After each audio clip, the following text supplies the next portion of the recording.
Okay, just to recap real quick for the fourth segment here. What we're seeing in this chart is God's will on the very top. We see wisdom, Chachma, which I was explaining to you,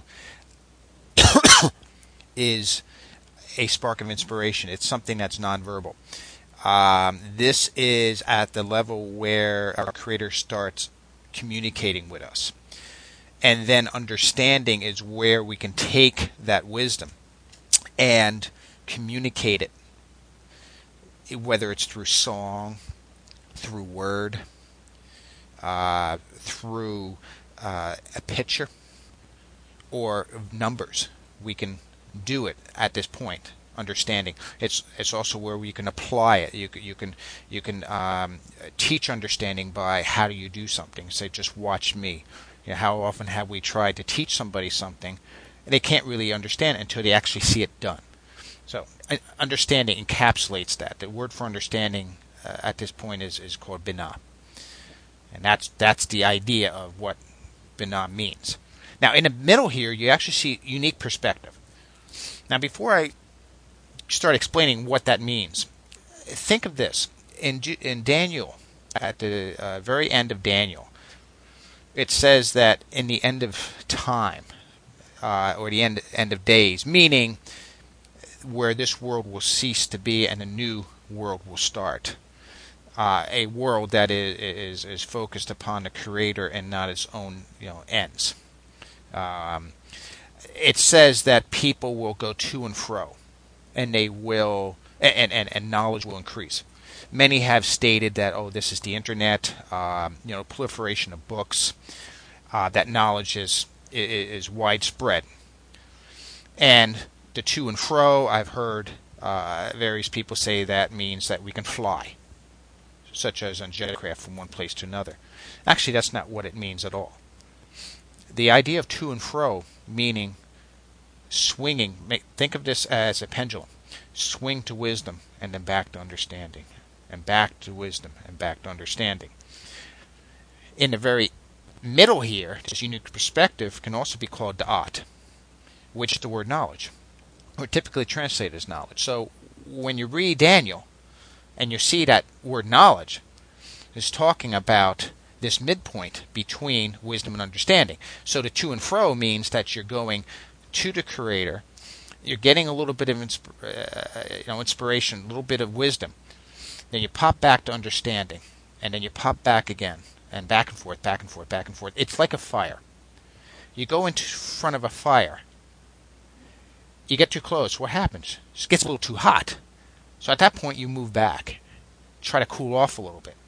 And sometimes you start pulling back. You start pulling back too much, you get cold. You go forward again, and you get not as close, but still a little too warm. You pull back again, and you're not that cold this time, but you realize you get warmer. And the idea is that as time goes on, you start finding a happy medium between the two extremes. That's where the unique perspective comes from. Each one of us is unique. There is only one David Ben Shul. Not necessarily by name, but by soul. My son, I have 3 sons. They each are unique. All my children are unique. My wife is unique from me. Yeah, there are certain common elements within all of us, but the reality is the mix of our experiences, our purpose, makes us very unique. So that's what I mean by unique perspective. So when you, or I should say, when one person, or you out there, you're all unique.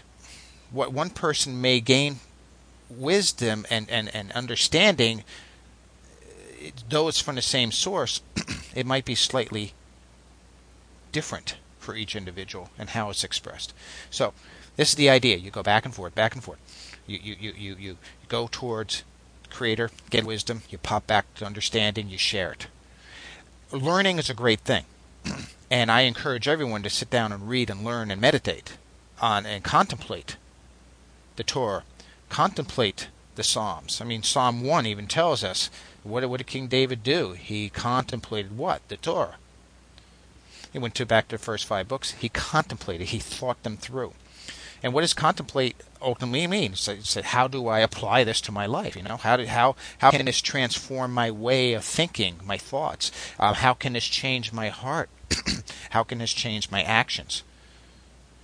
Or maybe I'm doing the right actions, but I got to do it for the right reason. I do it with a happy heart.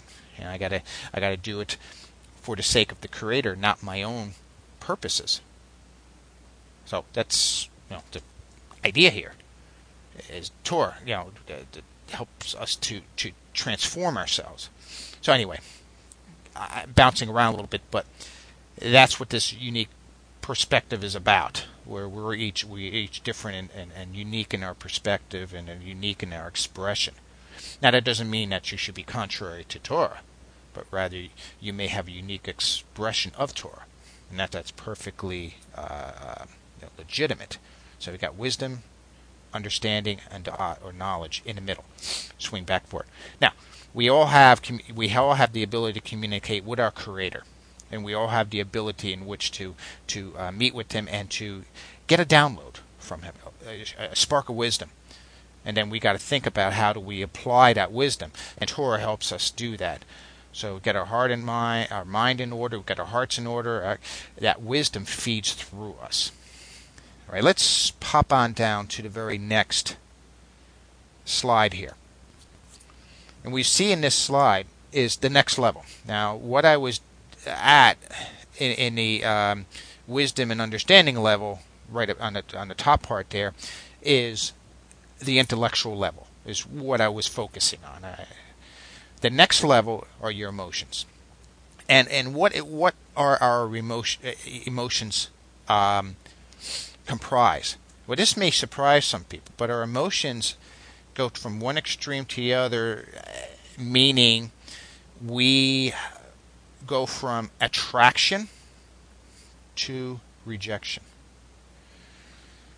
The word hate, for instance, you see in the Bible, you see in the Torah where it says that God hated not Esau, Ishmael. Hated him. What does hate mean? Hate means separation, rejection. It doesn't mean you want any harm to befall them. It just means there's a separation. I don't like somebody, so I avoid them. Doesn't mean I got to hate them in the way we think or want ill to them. But it's legitimate to say I want to reject that person, mean I don't want to be around them. Bad company corrupts good character type of a concept. Your birds of a feather flock together. All right? You don't want to be around those who don't share your view of life, who don't want a relationship with the Creator. Now, the other extreme is attraction. Now, attraction is, or it's the idea of attraction, is where we want to be close to something. So what do? We love something what we want to be close to. I don't like work, so I would love to reject work. But it's necessary. I got to be there. I got to make income to provide for the family. I love being home, but being home I can't provide for my family. So I had to strike a balance between these two. I can love my neighbor, but if I get too close, I may commit adultery. I might not like somebody, but I might have to show a little bit of mercy and a little bit of compassion at a person, so maybe I can influence them without them influencing me. So what do we see here? We see attraction, drawing near, rejection, pushing away.